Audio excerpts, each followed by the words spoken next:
Apple is one of the most recognizable companies in the world, with a market valuation of over $2.5 trillion. No matter where you look, you see its devices in the hands of everyone. Apple has been dominating the market for decades. Steve Jobs, the co-founder of Apple, is considered the father of digital revolution.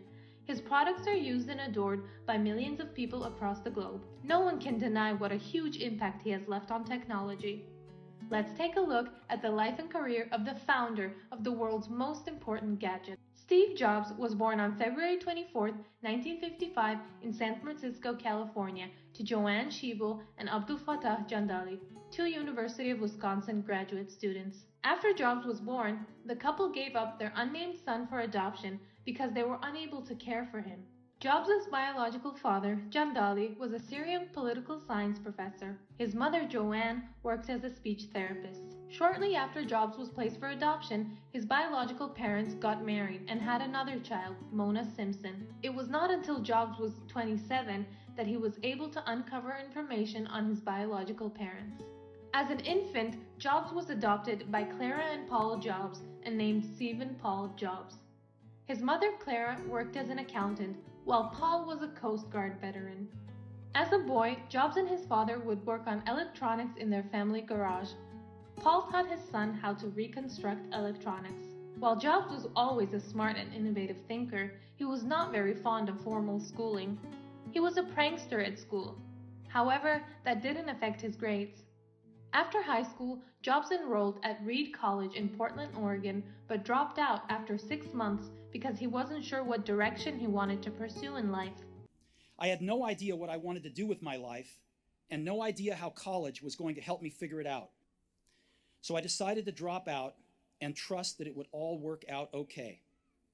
It was pretty scary at the time, but looking back, it was one of the best decisions I ever made. Jobs met his wife, Lauren Powell, in the 1990s at Stanford Business School, where Powell was an MBA student. They got married on March 18, 1991, and lived together in California with their 3 children, Reed, Aaron, and Eve. Jobs also fathered a daughter, Lisa, with girlfriend Kristen Brennan in 1978 when he was 23 years old, although he denied paternity of his daughter in court. Lisa Brennan Jobs later went on to write a book about her childhood and relationship with Jobs, claiming that DNA tests revealed that she was indeed his biological daughter and was required to make paternity payments to her financially struggling mother. Jobs did not initiate a relationship with his daughter until she was 7 years old. When she was a teenager, Lisa came to live with her father.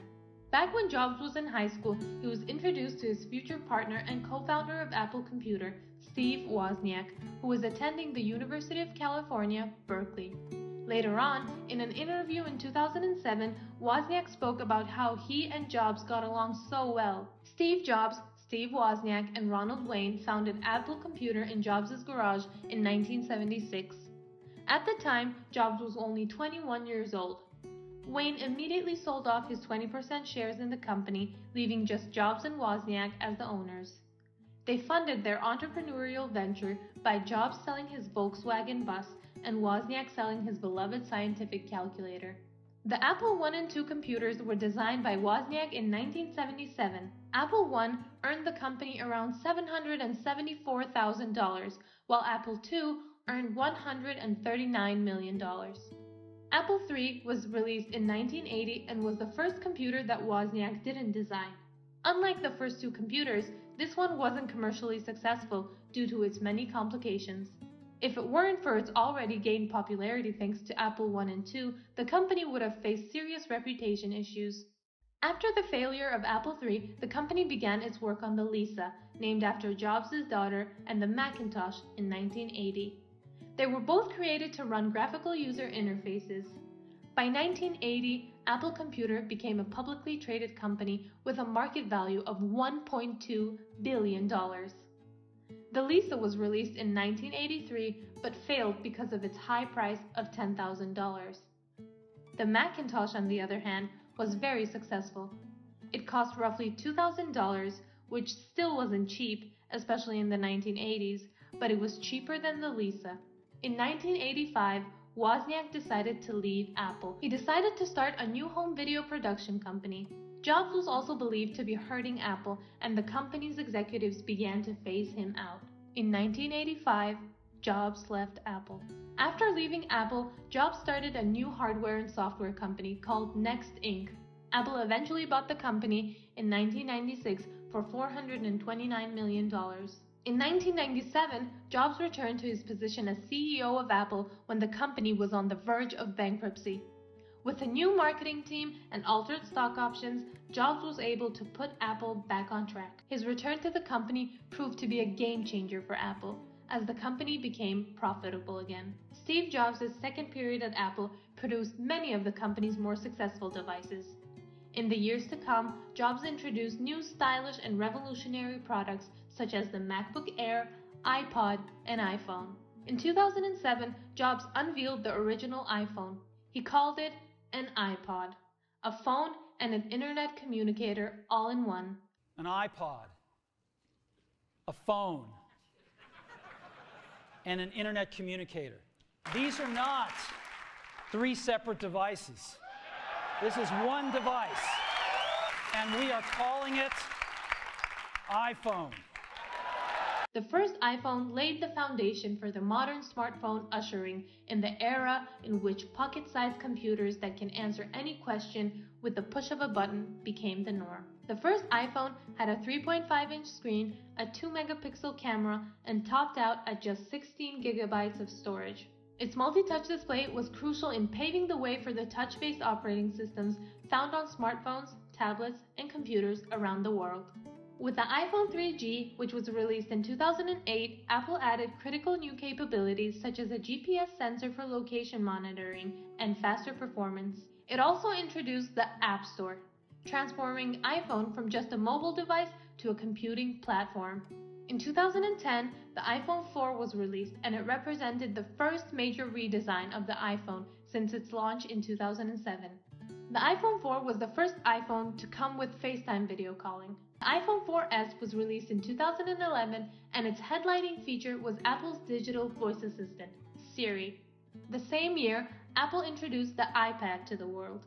All of us use laptops and smartphones now. Is there room for a third category of device in the middle? But we think we've got something that is. And we'd like to show it to you today for the first time. And we call it the iPad. That's what it looks like. Very thin. Looks just like this. Apart from being the CEO of Apple, Jobs purchased an animation company which was later known as Pixar Animation Studios. He believed in the company's potential and invested $50 million in it. As we now know, the studio went on to become one of the most successful animation companies, producing movies such as The Incredibles, Toy Story, and Finding Nemo. In 2006, Pixar merged with Disney, making Jobs the largest shareholder of Disney. In 2003, Jobs discovered that he had cancer. Luckily, Jobs had a successful surgery in 2004, which removed his tumor.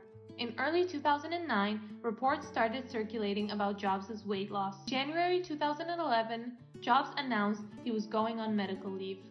Jobs died on October 5, 2011, at the age of 56 after battling with pancreatic cancer for nearly a decade. Since his passing, the company has released many iPhones. In 2013, the iPhone 5S was released. It was the first smartphone to come with the Touch ID fingerprint sensor in the home button. iPhone 6 and iPhone 6s were released in 2014 and signaled another crucial turning point in the iPhone's history. The launch of the larger-screened iPhone 6 Plus represented another expansion of the company's smartphone lineup, giving consumers to choose between two different screens. The iPhone 6s and 6s Plus released in 2015 and were a minor update to the iPhone 6. In 2015, the Apple Watch was released. iPhone SE, released in 2016, was a less expensive alternative for shoppers who were looking for an iPhone that was smaller and cheaper. iPhone 7 and 7 Plus were released in 2016 and were the first pair of iPhones to come without the 3.5mm port and instead required headphones to be connected through the Lightning slot. Apple also introduced its popular AirPods wireless that year. iPhone 8 and 8 Plus were released in 2017 and included wireless charging. iPhone X was released in 2017 as well and supported facial recognition with no home button. It set the look for the current iPhones and was also Apple's first smartphone to come with a $1,000 starting price. iPhone XS and XS Max were released in 2018 and added a faster, new processor, better water resistance, and an improved version of portrait mode. iPhone 11 was released in 2019 with a relatively low price of $700 and wide range of color options. iPhone 11 Pro and 11 Pro Max were the first iPhones to come with a triple lens camera as well as a matte finish. iPhone 12 launched in 2020 and was the first iPhone to not include a power adapter or headphones, and iPhone 13 launched in September 2021. Apple made minor changes to this phone such as better battery life, power, display, and a better camera. Steve Jobs put an enormous amount of effort to make sure Apple remained as the top tech company in the world. He is a true inspiration to everyone and will remain a legend in the technology industry.